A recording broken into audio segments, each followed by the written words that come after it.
ഒരു പിതാവ് നട്ട വിത്ത് ഇപ്പോൾ മകൻ്റെ കൈകളിലെത്തി.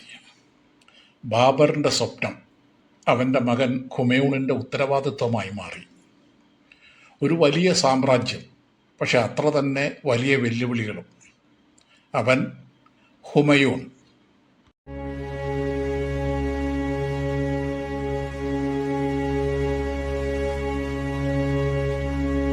ഹുമയൂൺ സിംഹാസനത്തിലിരിക്കുമ്പോൾ മുഗൾ സാമ്രാജ്യം അപ്പോഴും പുതുതായിരുന്നു. അത് ഉറച്ച അടിത്തറയിൽ നിൽക്കുന്നുണ്ടായിരുന്നില്ല. അവൻ്റെ സഹോദരങ്ങൾ, അവൻ്റെ ശത്രുക്കൾ അവൻ്റെ ചുറ്റുമുണ്ടായിരുന്നു. ഒരു ചക്രവർത്തിയായി അവൻ ആദ്യമായി പഠിച്ച പാഠം, ഒരു സാമ്രാജ്യം നിലനിർത്തുന്നത് അതിനെ ജയിക്കുന്നതിനേക്കാൾ ബുദ്ധിമുട്ടാണെന്ന സത്യമാണ്. ആ സമയത്ത് ശക്തനായ ഒരു നേതാവ് ഉയർന്നു വന്നു, ഷേർ ഷാ സൂരി. അവൻ ഒരു യോദ്ധാവ് മാത്രമല്ല, ഒരു അതിവിശിഷ്ട തന്ത്രജ്ഞനായിരുന്നു. അവൻ്റെ ഉയർച്ച ഹുമയൂണിൻ്റെ സാമ്രാജ്യത്തെ നടുക്കി.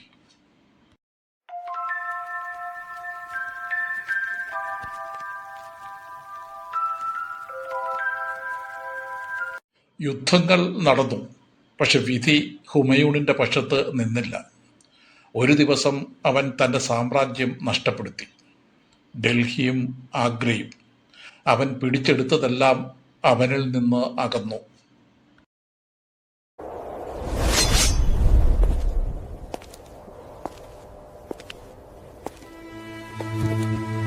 ഒരു ചക്രവർത്തി ഇപ്പോൾ അഭയാർത്ഥിയായി മാറി.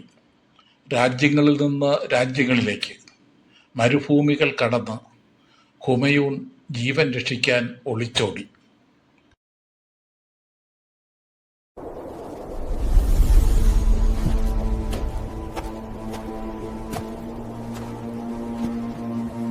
ഈ കഠിന സമയത്താണ് അവൻ്റെ ജീവിതത്തിൽ ഒരു വലിയ പിന്തുണ വന്നത്. അവൻ്റെ ഭാര്യ ഹമീദ ബാനു. പ്രവാസ ജീവിതത്തിലെ കഷ്ടപ്പാടുകൾ അവൾ അവനൊപ്പം സഹിച്ചു. ആ ബന്ധം അവന് പുതിയ ശക്തി നൽകി.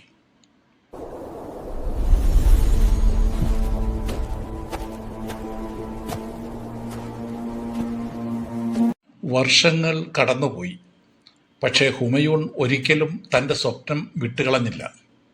ഒരു ദിവസം അവൻ വീണ്ടും ഉയർന്നു, തൻ്റെ സൈന്യം കൂട്ടിച്ചേർത്തു, വീണ്ടും ഇന്ത്യയിലേക്ക് തിരിഞ്ഞു.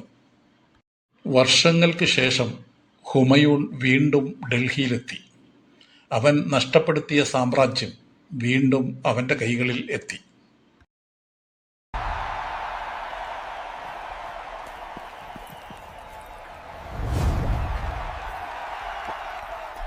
പക്ഷേ വിധി വീണ്ടും ഒരു വഴിത്തിരിവ് നൽകി.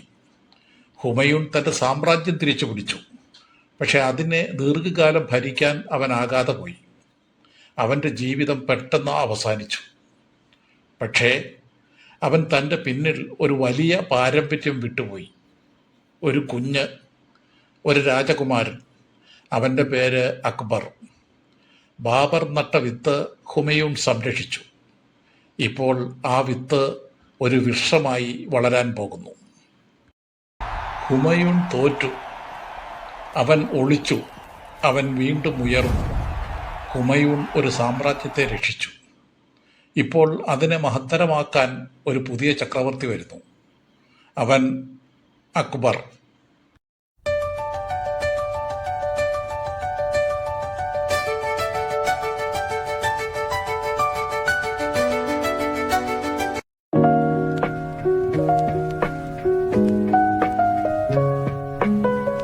ചരിത്രത്തിൽ ചില രാജാക്കന്മാർ സാമ്രാജ്യങ്ങൾ ജയിക്കും, പക്ഷെ ചിലർ ഒരു പുതിയ യുഗം തന്നെ സൃഷ്ടിക്കും. ഹുമയൂണിന്റെ മരണത്തിന് ശേഷം ഒരു ചെറുപ്പക്കാരൻ സിംഹാസനത്തിലേക്ക് എത്തി. അവന്റെ വയസ്സ് വെറും 13. പക്ഷെ വിധി അവനെ വലിയ കാര്യങ്ങൾക്ക് തിരഞ്ഞെടുത്തു. അവൻ ജലാലുദ്ദീൻ മുഹമ്മദ് അക്ബർ.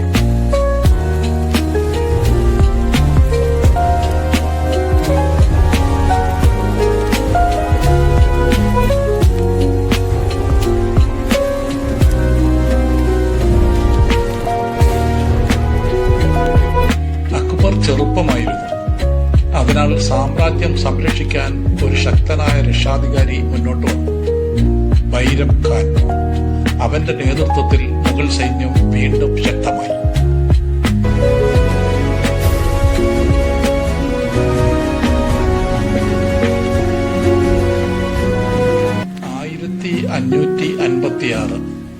രണ്ടാം പാനിപ്പട്ട് യുദ്ധം.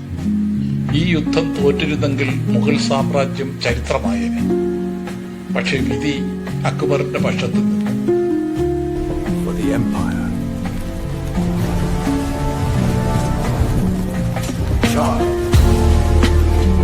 കാലം കടന്നു. അക്ബർ ഇനി ഒരു ബാലൻ മാത്രമല്ല, അവൻ സ്വയം ഭരണമേറ്റെടുത്തു.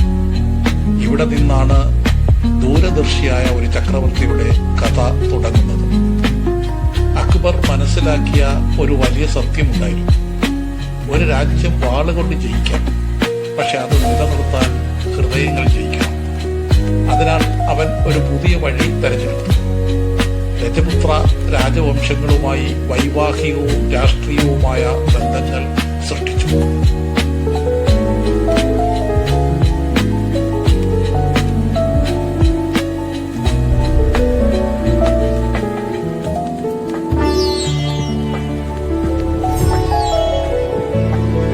അക്ബർ ശക്തമായ രജപുത്ര കുടുംബങ്ങളുമായി വിവാഹബന്ധങ്ങൾ സ്ഥാപിച്ചു.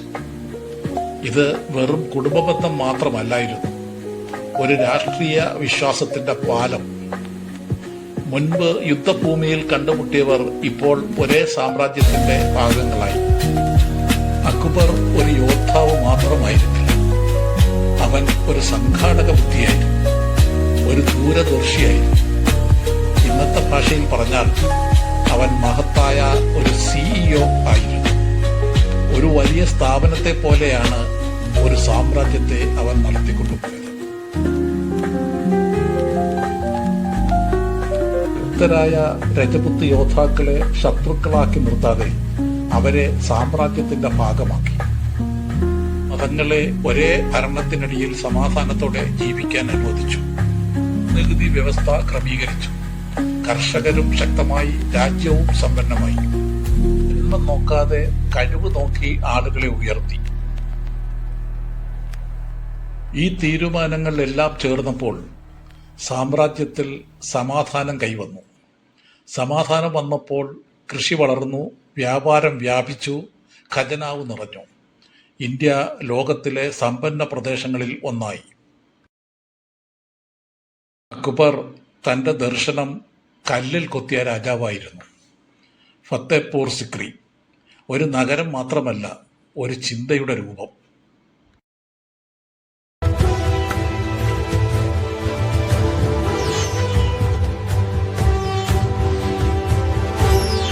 വിജയീ ഭവ, ആഘോഷിക്കാം.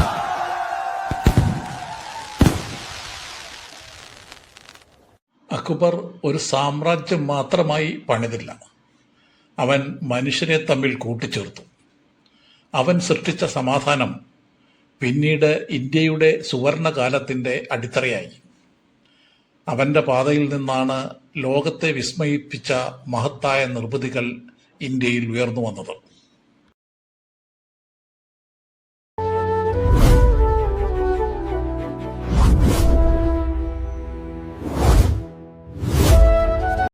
അക്ബർ കേവലം ഒരു സാമ്രാജ്യം സൃഷ്ടിക്കുക മാത്രമല്ല ചെയ്തത്. വൈവിധ്യങ്ങൾ നിറഞ്ഞ വ്യത്യസ്ത ഭാഷകളും സംസ്കാരങ്ങളുമുള്ള ഒരു രാഷ്ട്രത്തെ അസാധാരണമാം വിധം ഏകീകരിച്ചെടുത്ത ഭരണാധികാരിയായിരുന്നു. പിന്നീട് അങ്ങോട്ടുള്ള കാലം മുഗൾ സാമ്രാജ്യത്തെ ചോദ്യം ചെയ്യപ്പെടാത്ത ശക്തിയാക്കി മാറ്റിയത് അക്ബറിൻ്റെ ഭരണ മികവായിരുന്നു. ആ കാര്യത്തിൽ ഇന്ത്യക്ക് മാത്രമല്ല, ലോകത്തിനാകെ മാതൃകയായ ഭരണാധികാരിയായിരുന്നു അദ്ദേഹം. ഭാവിയിലെ ഇന്ത്യയ്ക്കായി അദ്ദേഹം ഒരു ദർശനം നൽകി, ഒരിക്കലും പരാജയപ്പെടാത്ത ഒരു ദർശനം.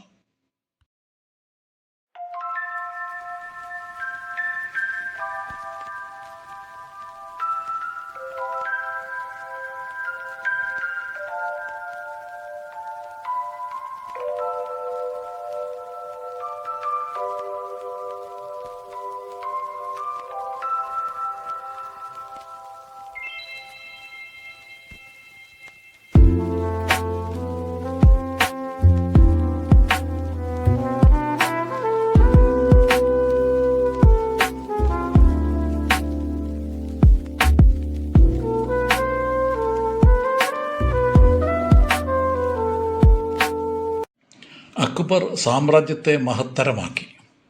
ഇപ്പോൾ ആ മഹത്വത്തിന് കലയും സൗന്ദര്യവും ചേർക്കാൻ ഒരു പുതിയ ചക്രവർത്തി വരുന്നു. അവൻ ജഹാംഗീർ.